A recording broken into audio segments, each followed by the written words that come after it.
Karibu African CN, habari ambazo tunaziangazia kufikia wakati huu ni kuhusu Sammy Boy ambaye kwa wengi anafahamika kwa wimbo wake No Iratu ambao ulivuma mwaka 2014 na pia watu wengi wakapenda sauti yake. Jina halisi la Sammy Boy ni Samuel Mwaniki Madhenge. Kufikia wakati huu wengi tunafahamu ya kwamba Sammy Boy angali katika gereza la Naivasha Maximum Prison ambapo anatumikia kifungo cha maisha.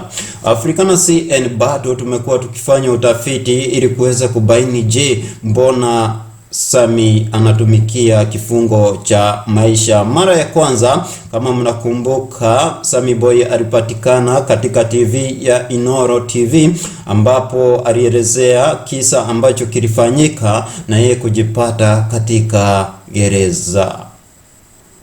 African CN bado tukizidi kufanya utafiti wetu kupitia gazeti la Nation. Inasemekana ya kwamba Sammy Boy ni mwizi sugu ambaye hafai kuwa kwenye jamii, na sababu kuu ni kwa sababu ya kujihusisha na wizi wa mabavu. Na inasemekana ya kwamba walioibiwa ni Mr. Christine na Miss Christine ambao walielezea kisa chao na vile ambavyo Sammy Boy pamoja na marafiki wake waliingia huko nyumbani na kuwaibia.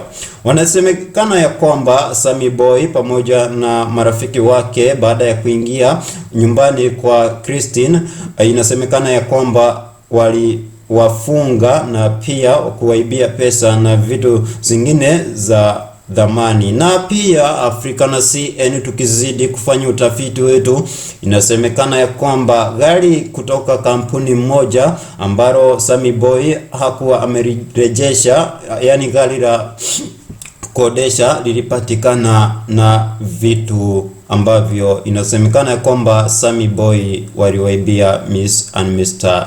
Christine.